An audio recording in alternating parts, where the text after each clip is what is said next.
Oh, yaudah. Terima kasih rekan-rekan media yang sudah hadir mengikuti jalannya persidangan Arik Anhar. Sekali lagi terima kasih karena Arik Anhar ini dikenai atau didakwa dengan pasal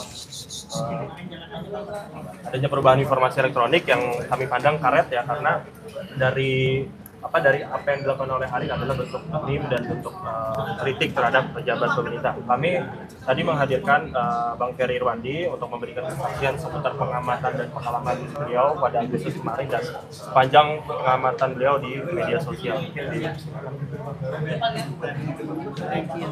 Tarik dulu. Halo kawan-kawan, sekarang sidang saya pemeriksaan saksi bersama Bang Ferry Irwandi.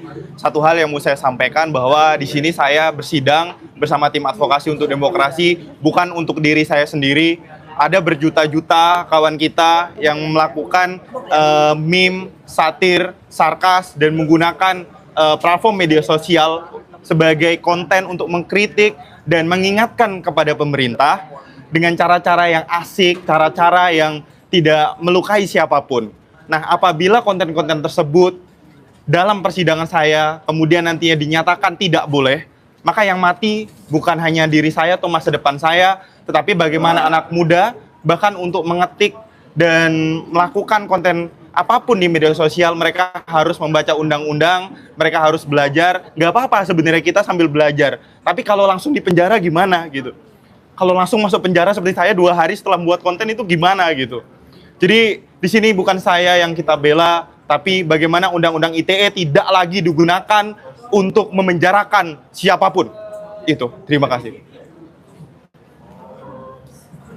Halo semua, satu hal yang perlu kita ketahui tentang kasusnya Karik adalah ini bukan cuma Karik semata. Ini benar kata Karik untuk jutaan masyarakat Indonesia, benar-benar untuk jutaan masyarakat Indonesia, yang mana mereka punya kreativitas, kebebasan ekspresi, dan suara mereka yang dibungkus dengan bentuk satir, komedi, humor, dan lain sebagainya, yang tidak seharusnya mendapatkan konsekuensi sampai di penjara bertahun-tahun seperti apa yang dituntutkan kepada saudara kita Karik Anhar. Jadi mohon teman-teman yang mungkin nonton video ini atau baca berita ini, kita tuh nggak akan pernah tahu sesuatu itu bisa jadi sangat berbahaya kalau belum kena di kita sendiri gitu. Nah, ketika Karik ini bisa kena nantinya atau Karik ini bahkan divonis walaupun mungkin dia tidak harus menjalani penangkapan atau apa, itu tetap aja kekalahan buat kita semua. Karena apa yang dialami Karik ini nggak sederhana teman-teman, nggak gampang, dan yang dialami oleh teman-teman tapol lainnya. Mereka setelah divonis pun ataupun bebas, mereka masih harus menghadapi keadaan sosial yang tidak berpihak kepada mereka. Mereka harus dikeluarkan dari sekolah dan kampusnya, mereka harus kesulitan dalam mencari pekerjaan, sehingga jangan sampai kita entengkan, ya nggak apa-apa vonis, yang penting bebas gitu. Itu pun udah berat buat mereka. Jadi satu-satunya jalan yang kita harap ya untuk pemerintah sendiri, ya Karik beserta teman-teman lain yang sedang mengalami persidangan ataupun sedang mengalami proses hukum ini bisa dibebaskan sesuai dengan hak mereka masing-masing. Bukan cuman dibebaskan tidak di penjara, tapi vonisnya pun harus bebas tidak bersalah. Amin. Itu aja sih. Bang, kalau tadi inti kesaksian yang diberikan itu soal apa sih Bang? Soal bagaimana fenomena media sosial dan internet ya dalam memberikan kritik, dan Karik itu tidak seharusnya mendekam dan mengalami proses seperti ini. Saya bisa dengan bold mengatakan bahwa ketika Karik harus ditangkap seperti ini, maka saya lebih layak untuk ditangkap, mengingat apa yang terjadi waktu itu. Dan untuk itu saya di sini ketika Karik dan tim kuasa hukum meminta saya untuk menjadi saksi, ya, saya menjadi saksi karena benar-benar Karik tidak layak untuk menjalani persidangan seperti ini. Dia hanya seorang anak muda, seorang mahasiswa yang bersuara, yang bahkan suaranya pun masih dalam taraf yang sangat santun menurut saya ya.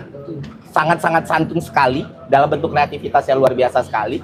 Makanya Karik tidak layak mengalami hal seperti ini dan berbulan-bulan harus menjalani proses seperti ini.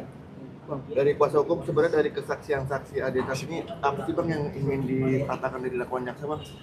Jadi begini, pertama tadi dari kesaksian saksi karena dia mengatakan postingan yang diposting oleh Karik ini tidak seolah-olah otentik.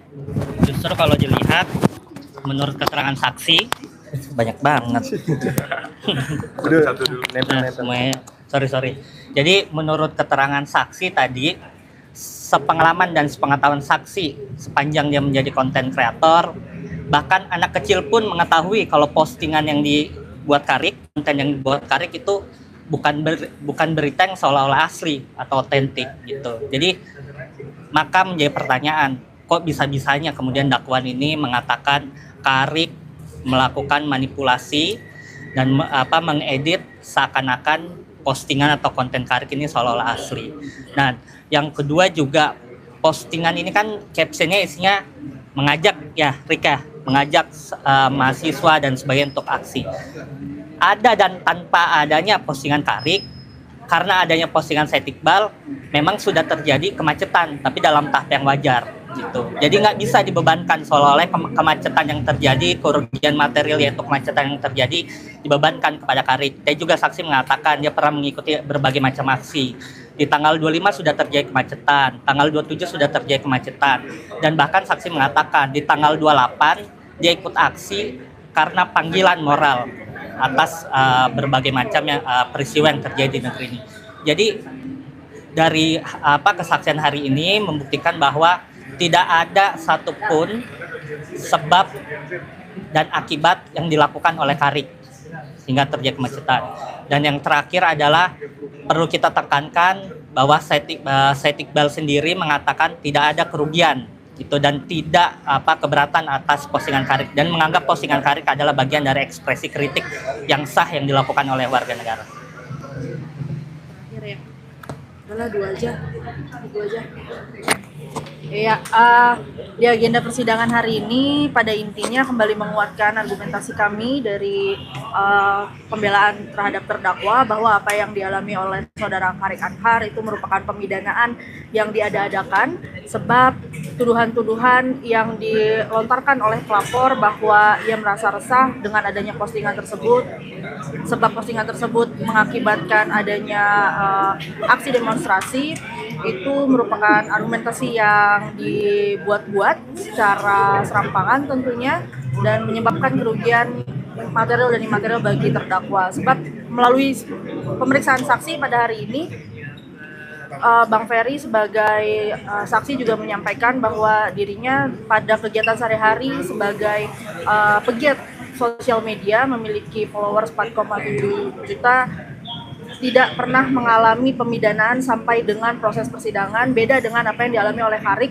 dengan akunnya yang pada saat ini juga sudah nonaktif, itu pada saat terakhir memiliki follower sekitar 90.000 namun harus mengalami pemidanaan sampai dengan proses persidangan. Dan proses persidangan ini pun berjalan secara berlarut-larut sebab mungkin kami ingatkan kembali ini adalah dakwaan ulang yang dialami oleh Karik. Pada saat itu sempat dibebaskan karena dakwaan dianggap tidak jelas oleh majelis, kemudian penuntut umum mengajukan dakwaan kembali. Nah, kemudian ini menunjukkan bahwa praktik-praktik pemidanaan secara serampangan tidak hanya merugikan secara material bagi Karik Anhar, tapi juga secara imaterial. Terima kasih. Boleh saya Apa coba? Oke, teman-teman ya, buat lebih clear lagi, buat lebih gampang lagi mencerna kasusnya Karik. Karik ngedit berita tentang Said Iqbal. Said Iqbalnya tidak terganggu, Said Iqbalnya tidak kena masalah, Said Iqbalnya enggak apa-apa, dan dia dilaporkan bukan oleh Said Iqbal. Dan ini dakwaan ulang, artinya Karik udah dapat bebas, dia didakwa lagi berkali-kali gara-gara timpa teks itu.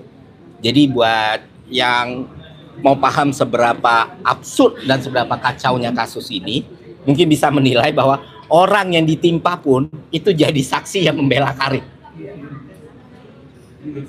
Bisa bayangkan nggak seberapa? Dan dia harus didakwa ulang lagi, sekali lagi. Dan dia harus ngabisin waktu hampir 1 tahun ya, Rik. Bolak-balik Jakarta Riau dengan status terdakwa.